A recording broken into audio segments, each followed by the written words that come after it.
Estamos aqui para a coletiva pós-jogo do treinador Léo Condé. Muito boa noite, professor. Boa noite. A gente inicia a coletiva pelo repórter Tony Mota, ao vivo na Rádio Assunção. Boa noite, Léo Condé. Parabéns pela vitória. Queria saber de você, sou Tony Mota da Rádio Assunção, queria saber de você a sensação de, pela primeira vez, enfrentar o seu ex-clube. E eu queria saber também o que é que você escutou, o que é que você falou e o que ficou acertado, porque o Ceará foi uma coisa no primeiro tempo e veio completamente diferente para melhor no segundo tempo.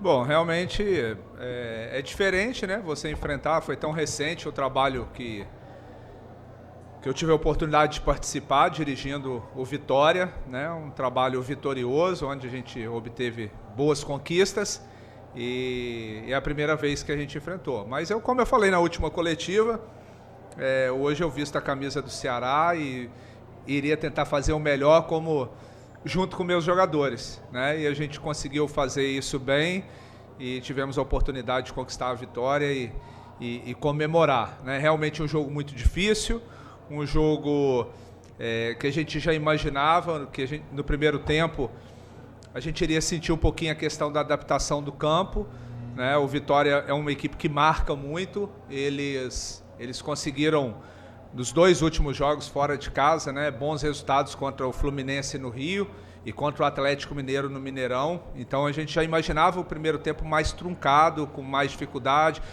um jogo muito faltoso, né, no primeiro tempo. E também um pouco de desajuste nosso de posicionamento. E a gente aproveitou o intervalo para fazer alguns ajustes de posicionamento, principalmente do Sobral e do Mugni, né? A pretensão era que quando a gente tivesse bola, eles aproximassem mais dos 3 homens de frente e o Dieguinho trabalhasse mais por trás, próximo dos zagueiros. E a gente conseguiu dar volume, muita triangulação pelo lado do campo, né? Lado direito ali, Sobral, Rafael e Galeano, e lado esquerdo, Mugni, Pedro Henrique e Bahia. E aí a gente foi construindo, foi tendo volume e fez um segundo tempo que beirou a perfeição, tanto em termos de marcação quanto em termos de posse de bola, de construção de jogo. Fizemos mais um gol de bola parada, a gente fica feliz, é um tipo de jogada que a gente trabalha muito, né? Principalmente essa jogada de hoje, a gente tinha uma percepção que essa bola de segundo pau um pouco mais aberto, o Vitória tinha um pouco de dificuldade, ensaiamos, trabalhamos muito essa bola ontem, pouco tempo que a gente teve para treinar, e eu acho que foi isso. Condé, parabéns por mais uma vitória em casa, é uma marca do seu trabalho, essas vitórias, e eu queria até que você falasse um pouquinho já da consequência desses triunfos, né, dessa sequência de vencer. Será hoje o 5º lugar do Brasileiro, ainda pode ser passado por 2 clubes, pode ser passado pelo Bahia, que está jogando nesse momento, e também o Cruzeiro passar em pontos, né? O Ceará pode perder ainda 1 ou 2 posições, mas no geral o Ceará tem frequentado a parte de cima da tabela. É claro que para a mídia nacional, para várias circunstâncias, por ter vindo da Série B, a briga do Ceará geralmente é colocada para a permanência. Mas a gente tem visto de forma sequencial o Ceará sempre na parte de cima. Queria que você falasse desse trabalho acima da média que vem construindo, desse momento do Ceará na tabela, que se perder 1 ou 2 posições, vai ficar em 7º, 6º, mas hoje está em 5º, tem figurado na parte de cima. Bom, assim, para falar a verdade, de um modo geral, a gente não tem preocupação com a classificação. A nossa preocupação maior é sempre visando o próximo jogo e, dentro de um trabalho de construção, a gente sempre tentar melhorar e evoluir, né? Então, assim, depois do jogo do Palmeiras, eu falei com eles no vestiário, a gente fica triste pela derrota, mas satisfeito com a postura que a equipe teve, né, no jogo da Copa do Brasil. Então a equipe teve uma postura muito boa e a gente tem que procurar levar isso para o jogo contra o Vitória. Então a gente conseguiu, assim, no primeiro tempo foi meio truncado mesmo, mas voltamos para o segundo tempo onde muita gente imaginava, e até uma oportunidade, né, que às vezes de repente acontece um momento ou outro da competição, dos jogos, de a equipe de repente sofrer um pouco mais no segundo tempo. Às vezes não é questão nossa, às vezes, o treinador pediu para recuar, a gente não pede para recuar, às vezes é o desgaste, às vezes é a questão do adversário que está no melhor momento e acaba te empurrando para o seu campo de de defesa, mas assim, hoje eu acho que muita gente imaginava que a gente iria sofrer no segundo tempo, mas a equipe mostrou que está bem fisicamente, que é uma equipe que vai agredir, que vai tentar buscar. Claro que assim, vai ter momentos, até pelo nível da competição, que a gente vai sofrer. Até eu depois estava vendo a entrevista do Abel Ferreira, né, no último jogo, ele falou algo que a gente gostaria muito, né, de o tempo inteiro ter a bola e atacar, agredir o adversário. Mas é impossível no futebol, né? Vai ter um momento também que o adversário vai se sobressair, mas o foco é sempre no próximo jogo. A gente está feliz pela campanha, feliz pela posição, mas já vamos descansar, recuperar, mas o foco já é em cima da equipe do Santos. Condé, boa noite, Samuel Conrado da Rádio Verdinha, do Sistema Verdes Mares. E eu queria falar de um ponto específico, né? A bola parada da equipe alvinegra, né? Mais uma vez, Lucas Mugni no escanteio e Marlon mais uma vez também aproveitando, né? O terceiro gol do zagueiro e a 7ª assistência do Lucas Mugni. Queria saber como é que é feito o trabalho na bola parada, né? Geralmente assim, né? Alguns treinadores falam que os auxiliares é quem fica ali responsável pela bola parada. Como é que é hoje o treinamento na equipe do Ceará e especificamente desses dois atletas? Marlon chegando ao terceiro gol e Lucas Mugni, o garçom do time na temporada. Bom, é algo que a gente dá muita atenção. É claro que o trabalho é em conjunto de toda a comissão técnica, mas a gente define as estratégias, tenta no primeiro momento analisar o adversário, as dificuldades que o adversário tem, qual ponto, se é no primeiro pau, no segundo pau, ou de repente você dá uma mexida com a defesa adversária. E a gente tenta, é claro que eu gostaria de ter mais tempo para até potencializar mais esse tipo de jogada, porque o futebol está muito equilibrado e saem muitos gols de bola parada e principalmente cruzamento. Então, assim, mas a gente tem trabalhado bastante, sempre véspera de jogo, a gente tira um tempo ali, ou antivéspera, para dar um enfoque nesse tipo de situação, que o futebol ele é baseado em ações ofensivas, organização ofensiva, organização defensiva, as transições e a bola parada, tanto ofensiva quanto defensiva. Então é muito pautado em cima desses quesitos aí, e realmente, mas aí entra também o ajuste, o posicionamento que a gente tenta criar para o jogo, mas entra o batedor, entra o cabeceador, né? Não só o Mugni, mas também o Rômulo entrou muito bem, bate muito bem na bola. Temos o Lourenço, o Lucas Arcanjo fez uns 2 ou 3 milagres ali, que já vem fazendo há muito tempo, para mim um dos melhores goleiros aí do futebol brasileiro desde a temporada passada, mas a gente conseguiu também construir outras boas jogadas ali. Condé, boa noite. Luiz Eduardo Gomes para o TVC Esporte Clube. Eu questionei o Carpini falando um pouco sobre essa situação, né? O campeonato que joga o Vitória e o campeonato que joga o Ceará. Inicialmente buscando ali aquela pontuação mágica, né, dos 45 pontos, depois, quem sabe, buscando vaga em competições continentais. Eu queria te questionar qual a importância de não negociar pontos nesses duelos diretos, né, contra essas equipes. Vitória, enfim, é uma situação parecida. E falando também, voltando ao assunto da classificação, hoje o Ceará só está atrás do Fluminense, do Bragantino, do Palmeiras e do Flamengo, né, que tem super orçamentos, mas está à frente, né, de times como Corinthians, São Paulo, Botafogo, Inter, que tem muito mais, né, investimento, enfim, ao longo de toda a temporada que o Ceará. Qual é o significado disso para você e como é que também é o teu trabalho para não deixar se iludir pelo momento, para continuar nessa evolução constante? Para falar a verdade, assim, eu não tenho preocupação nenhuma em relação aos outros adversários, até porque o Campeonato Brasileiro ele é traiçoeiro e às vezes surpreende, né? A gente vê ali antes de começar o campeonato, tem os favoritos a título, a Libertadores, a algumas equipes que é apontado pela imprensa que são favoritos a brigar contra o rebaixamento, mas às vezes tem algumas surpresas. A gente pauta muito no nosso, como eu falei agora há pouco, no nosso trabalho e no próximo jogo. Não vamos nos iludir com essa posição, nem desesperar se em algum momento a gente estiver ali na parte de baixo. A gente vai sempre pautar nosso trabalho numa boa semana de treinamento, no próximo jogo, no próximo adversário. E eu acho que em cima disso, a gente já traz isso desde a temporada passada. Quando eu cheguei aqui, a equipe estava em 11º lugar na Série B, e eu falei com os jogadores, se a gente olhar para a tabela, a gente pode bater o desespero ali, e às vezes, de repente, igual o jogo mesmo hoje, estratégico, primeiro tempo não estava tão encaixado, porém, se a gente desesperasse, a gente poderia ofertar contra-ataque para o Vitória. E a gente conseguiu, mesmo não construindo boas jogadas, mas a gente ficou estruturado. E a gente voltou melhor para o segundo tempo. Então vai ser muito pautado sempre no próximo jogo. E claro, no final da competição a gente espera garantir no primeiro momento a permanência do Ceará na primeira divisão. E quem sabe buscar algo maior dentro da competição, se assim for possível. Condé, boa noite. Renato Manso do Futebolês. Queria tocar em dois assuntos. O Ceará colocou, a torcida do Ceará colocou nos últimos jogos, nos últimos 3 jogos em casa, se a minha matemática estiver certa, 105 mil pessoas. Cerca um pouco mais, um pouco menos, mas 105 mil pessoas nos últimos 3 jogos. E você respondia na coletiva passada que o torcedor ele fazia a leitura do comportamento do time em campo. E qual é a resposta que você dá hoje para o torcedor depois de uma vitória pelo Campeonato Brasileiro, que, como já foi falado aqui, deixa o Ceará na parte de cima da tabela?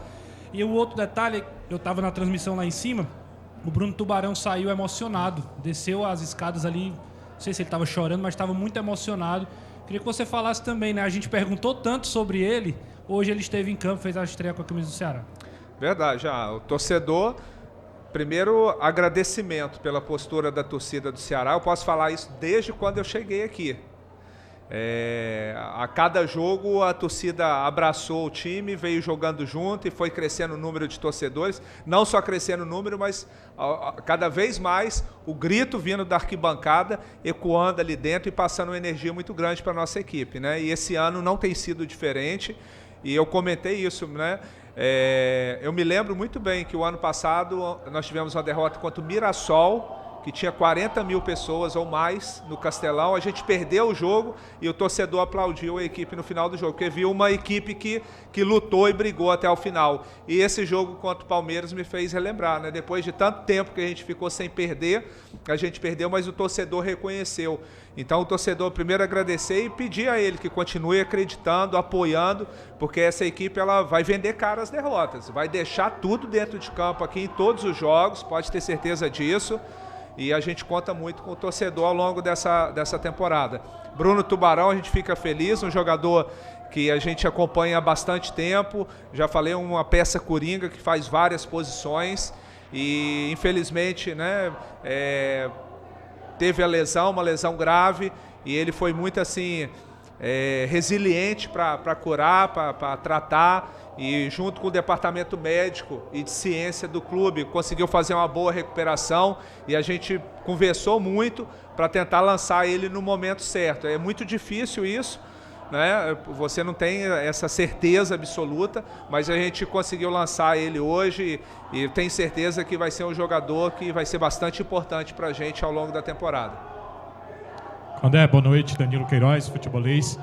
Condé, é coisa difícil ter no futebol, mas você agora tem 9 dias até o próximo jogo, né? O Ceará só volta a jogar contra o Santos e é a partida que acontece somente daqui a 9 dias, se a gente contar na próxima segunda-feira, na segunda-feira seguinte. E aí eu te pergunto, você até falou um pouco, e eu fiquei um pouco curioso na nossa conversa passada, você falou um pouco que quando chegassem esses dias, chegasse um tempo de semana aberta, você tinha umas coisas para trabalhar que, infelizmente, e até eu imagino que deva ser muito difícil, jogar quarta-feira com o Palmeiras e voltar a jogar no sábado. Então você iria trabalhar. O que você pretende trabalhar? O que dá para fazer nesse tempo? Além, claro, do descanso, além, claro, de evitar o desgaste, mas o que você entende que é importante para o seu time trabalhar nesse período? Bom, primeiro momento, com certeza, desculpa, é a recuperação, né? Um número elevado de jogos, eu acho que foi o 25º jogo, né? na temporada, no intervalo, mais ou menos isso, no intervalo de 3 meses e meio. Então, são muitos jogos. Então, quando tem essa oportunidade, a primeira coisa é recuperar bem naturalmente, aqueles atletas que vêm atuando mais. E, no segundo momento, a gente ofertar treinamento e condicionar aqueles que vêm atuando menos. E depois, no segundo momento, tem o componente físico, de voltar a trabalhar o nível de força deles, componente tático, como eu falei agora há pouco, o futebol são muitas questões que a gente tem que trabalhar em uma equipe de futebol, do ponto de vista de organização defensiva, ofensiva, aspectos coletivos, aspectos individuais, né? Porque os adversários também vão trabalhar e vão evoluir. Nós precisamos muito porque é uma equipe nova, uma equipe que foi formada agora, recente, mas a gente sabe que os outros adversários também tendem a evoluir. Então a gente vai aproveitar para trabalhar de tudo um pouco nesse período aí, para a gente chegar forte contra o Santos e depois o Sport. O Alisson, TV Editora Dinâmica e canal Del Luiz. Professor, seu time tem uma característica sobre o treinamento. É um time muito bem treinado que sabe o que fazer em cada momento. Só que eu tenho percebido que do Palmeiras para cá, você tem arriscado um pouquinho mais uma saída curta dos zagueiros. Às vezes tem a marcação-pressão, dá o chutão, ou uma bola longa. Mas eu vejo que você tem arriscado bastante. William Matheus, Matheus Mugni, Dieguinho fazendo a condução de bola que ele tanto gosta e faz. Qual o motivo de você estar se arriscando mais nessa saída em comparação a outros jogos? Do Palmeiras para cá, você tem esforçado o seu time a exaustivamente tentar essa saída curta. E o segundo ponto, o intervalo. Né? Você falou um pouco sobre o sistema tático. Foi só tática ou foi a dinâmica de jogo? A velocidade do time mudou para poder quebrar esse sistema defensivo do Vitória?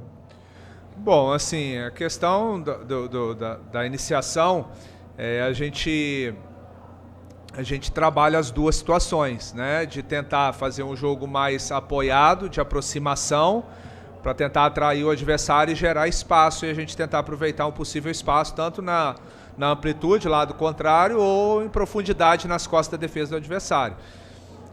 Ou também, se necessário for, uma bola longa no espaço.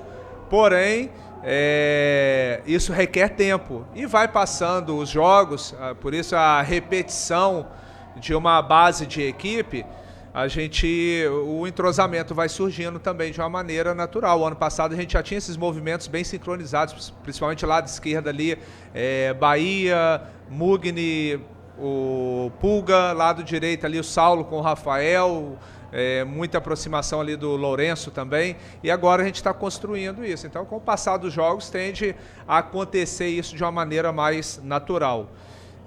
Em relação à mudança do intervalo, com certeza, tem um aspecto tático, né, mas também um aspecto anímico, né? Então, a gente pediu para pressionar mais, acelerar um pouco mais a cobrança de falta, a cobrança de lateral, de não deixar o adversário se organizar. Boa noite, Condé. Marta Negreiros, do Globo Esporte. O Ceará conseguiu essa vitória importantíssima e não sofreu gols, né? Fez um gol e não sofreu, e era algo que também vinha sendo pontuado nos últimos jogos. O time tem sofrido jogos no final do jogo, tem deixado o resultado escapar, tem sofrido gols desnecessários, e hoje conseguiu segurar o Vitória, principalmente ali no primeiro tempo, quando o time adversário teve um ímpeto maior, né? Eu queria que você falasse sobre a importância também de ter saído sem sofrer gols desse jogo do PV e ter um cara como o Marlon, que ajuda tanto nessa questão defensiva, né, zagueiro, e é o terceiro gol dele já na temporada, ajudando muito também na bola aérea ofensiva. Uma peça dessa é importantíssima dentro do elenco. Eu queria que você falasse sobre esses dois aspectos. Obrigada. Bom, realmente a gente fica feliz, né? Como eu já falei, eu acho que o ideal era a gente ganhar sempre os jogos por 1-0, 2-0, 3-0, não sofrer gols. Mas acontece, tem o mérito do adversário, às vezes tem uma desatenção sua que você tem que corrigir, mas de um modo geral é pertinente ao jogo, acontece. Mas eu acho que hoje a gente fez um ótimo trabalho, desde os jogadores de frente, que a gente conseguiu pressionar muito a saída de bola do Vitória, pressionamos os dois laterais que acham bons passes, pressionamos os zagueiros, o encaixe de marcação no meio ali, Sobral, Diego e Mugni não deixou o meio de campo do Vitória articular, mas principalmente a nossa linha de defesa e o Fernando Miguel também, quando exigido, com a sua experiência, foram muito bem. Então, acho que o conjunto hoje ele prevaleceu, mas as disputas, os duelos individuais também foram extremamente importantes para a gente sair sem sofrer gol. E o Marlon, com certeza, é um jogador muito experiente, eu já tinha falado isso também em outros momentos, um jogador que vem jogando Série A aí nos últimos anos, tem uma boa participação defensiva, tem essa qualidade também na bola parada ofensiva, e é um jogador que exerce uma liderança muito forte dentro do nosso vestiário, uma liderança positiva. Condé, boa noite. Teve ali uma conversa com o Pedro Henrique, quase no final do jogo, ele chegou perto de você, vocês conversaram, depois ele voltou para o jogo. Hoje ele não fez gol, mas ele é uma peça importante no seu time, e ele saiu aplaudido de campo e até por alguns torcedores gritaram o nome dele. Queria que você, eu sei que você não gosta muito de avaliar um jogador individual, mas eu queria que você avaliasse ele, né, depois da volta da lesão, e também o que foi aquela conversa que vocês conversaram ali no gramado. Bom, o Pedro, ele assim, foi um jogador muito importante para a gente no início da temporada, uma pena ele ter se lesionado, e naturalmente ele vai readquirir o melhor ritmo no andamento da competição.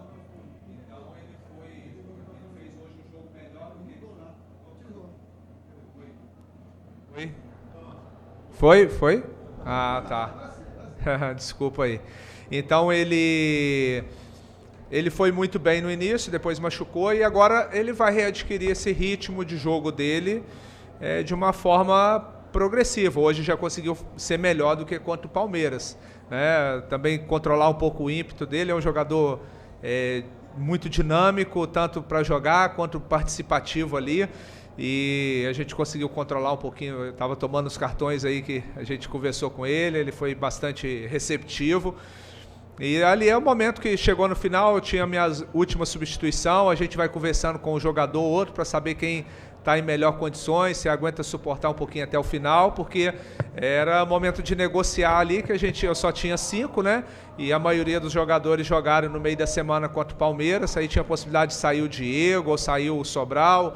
E aí o Pedro falou que segurava um pouco mais, mas depois a gente estrategicamente fez a dobra de lateral ali, como a gente já fez em outros momentos. Boa noite, professor. Josi Freitas, repórter da TV Cidade. Queria saber sobre o fato do jogo ter sido aqui no Presidente Vargas, se teve um treinamento diferente e se te preocupa, se te gera um desconforto o fato de alguns jogos serem aqui no Presidente Vargas, não sendo no Castelão.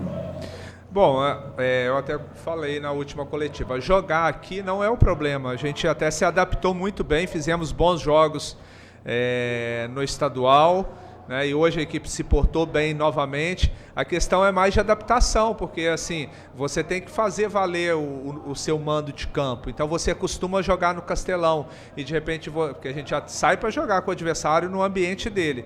Então aqui a gente tentar construir o nosso ambiente.